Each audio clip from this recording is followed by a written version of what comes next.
Hello दोस्तों, मैं अपने YouTube चैनल स्टॉक एनालाइजर पे आपका स्वागत करता हूं।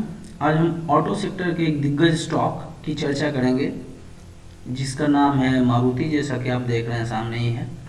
और यहाँ हम देखेंगे कि अगला जो फ्यूचर का इसका टारगेट प्राइस होगा वो क्या होगा, अभी ये कितने पे ट्रेड कर रहा है, आगे फ्यूचर में कितने परसेंट तक इसमें इसकी प्राइस जो है वो इंक्रीज कर सकती है। तो आइए देखते हैं। सबसे पहले इसका ओवरव्यू लेते हैं। तो इसका मार्केट कैप जो है वो 2,05,199 करोड़ की कंपनी है, यानी बहुत ही बड़ी कंपनी है, इंडिया की सबसे बड़ी कंपनी है। और इसका जो मार्केट शेयर है लगभग 50% का है, यानी कि मार्केट में जितनी 4 व्हीलर की गाड़ियां बिकती है उसमें आधी गाड़ियां इनकी बिकती है, बाकी आधे में बाकी लोगों का मार्केट शेयर और आधी गाड़ियां सिर्फ इनकी बिकती है। यहाँ जो सबसे इंपॉर्टेंट चीज देखने वाला है कि 20 डे एवरेज डिलीवरी परसेंटेज, ये आप देख रहे होंगे 53.21% का, यानी 20 दिन के एवरेज जो डिलीवरी का परसेंटेज है वो 53% है।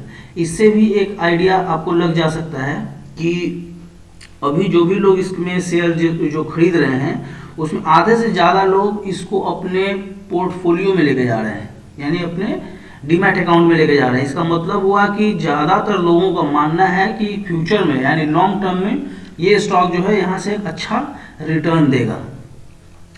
अब यहाँ हम देखते हैं कि इस स्टॉक का जो पी है 39 का है, प्राइस टू अर्निंग रेशियो 39 का है और सेक्टर का 66 का है। तो इससे भी आपको ये आइडिया लगेगा कि स्टॉक जो है अभी बहुत ज़्यादा महंगा नहीं है। तो स्टॉक ज़्यादा महंगा नहीं है, ज़्यादातर लोग इसकी डिलीवरी खरीद रहे हैं, तो इससे आपको आइडिया लगना चाहिए कि ये स्टॉक यहाँ से अच्छा परफॉर्म करेगा। अब इसका अगर हम लॉन्ग टर्म का चार्ट देखते हैं तो ये देखिए अभी यहाँ पे इस पोजीशन पे है, ये इस पोजीशन पे है और ये लगभग 7,000 या उससे थोड़ा कम प्राइस पे भी ट्रेड कर रहा है। और यहाँ आप देख सकते हैं कि ये अपने एक सपोर्ट लेवल से, ये जैसे यहाँ से जो रिटर्न हुआ है तो ये अपने एक स्ट्रॉन्ग सपोर्ट बेस से यहाँ से रिटर्न हुआ है और ये अपवर्ड मूवमेंट शुरू कर चुका है। तो अब ये एक इंडिकेशन होता है, लेकिन चूंकि अभी मार्केट काफ़ी हाईली बॉट है तो अभी हम इसमें वेट कर सकते हैं और इंतज़ार कर सकते हैं कब इस स्टॉक में एंट्री लेने का सही समय होगा। ऐसा आप इसको अपने वॉच लिस्ट पे लगा सकते हैं और वहाँ से आप इसको देखते रहिए, जब भी मौका मिले तो इसमें एंट्री अगर करेंगे आप तो इसमें आपको फ़ायदा होने की उम्मीद है। अब इसका अगर देखते हैं 3 साल का CAGR ग्रोथ जो देखते हैं तो रेवेन्यू 3.6% से घटा है, नेट प्रॉफिट 17.7% और ऑपरेटिंग प्रॉफिट 23.7% से घटा है। तो आपको ये भी पता होना चाहिए कि पिछले 2 साल से यहाँ इंडिया में पूरी दुनिया भर में लॉकडाउन, लगभग सभी जगहों पे अलग अलग समय में लॉकडाउन लगा हुआ था। और उससे अगर आप देखते हैं तो अगर इंडिया में लॉकडाउन लगा हुआ है तो यहाँ भी गाड़ियों का सेल नहीं हुआ, और चूंकि इनका एक्सपोर्ट भी काफ़ी बढ़िया है तो बाहर भी ये एक्सपोर्ट नहीं कर पा रहे थे, जिसके कारण से इनका बिजनेस प्रभावित हुआ है और उसका असर इसके शेयर के प्राइस पे भी देखने को मिला है। तो इसलिए इस तरह की समस्याएं हैं, इसी कारण से स्टॉक आज आपको उस रेट पे मिल रहा है।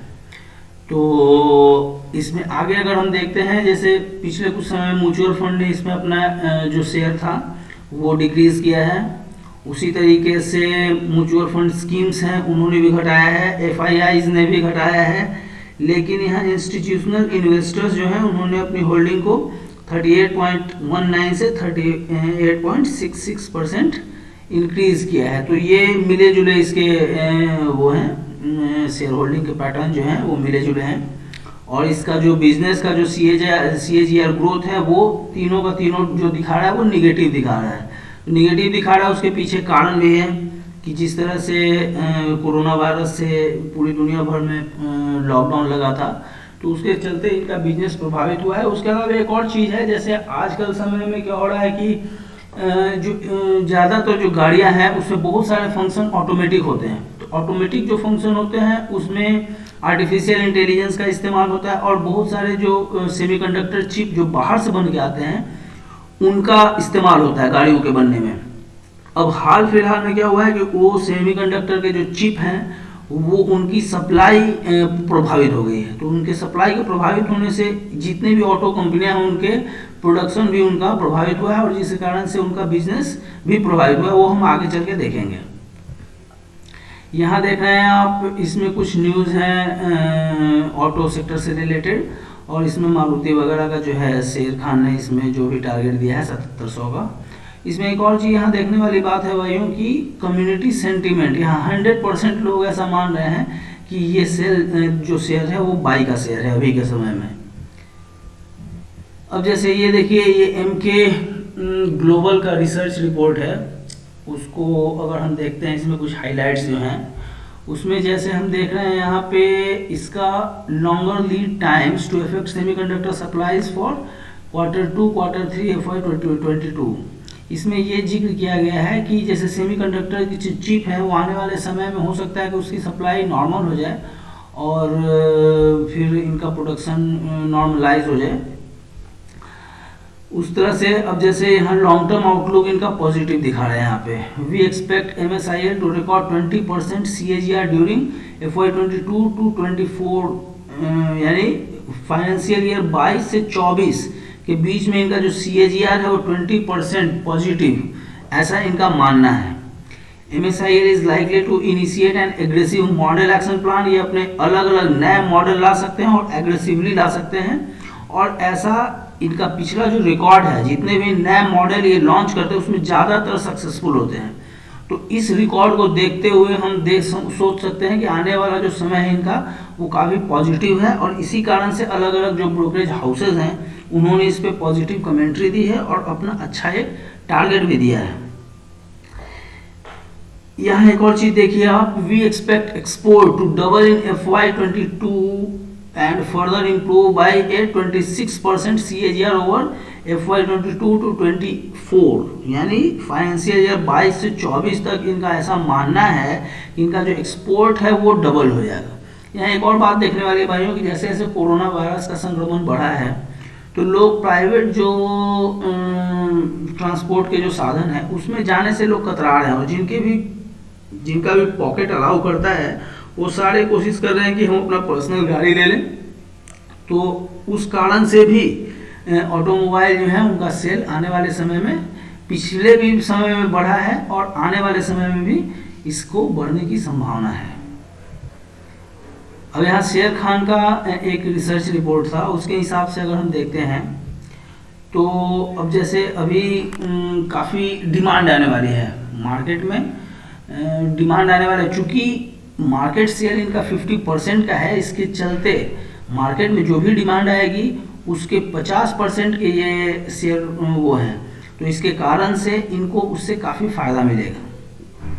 इनका ऐसा मानना है कि earnings to clock 37.8% CAGR during FY 21 to FY 23 driven by 19% revenue CAGR and 340 BPS rise in EBITDA margin.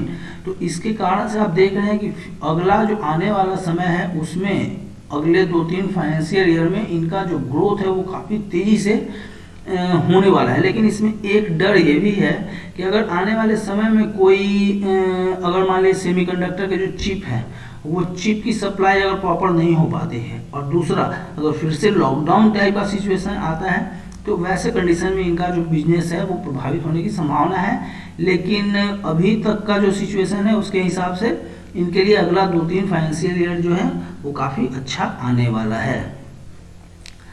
अब यहाँ देख लीजिए इनका कॉल जो है, ये जो कंपनियां हैं, शेर खान का जो रिसर्च रिपोर्ट है उसमें इन्होंने अपने जो कॉल है इनका उन्होंने बाई का कॉल दिया है और 7707 रुपये का इन्होंने टारगेट दिया है।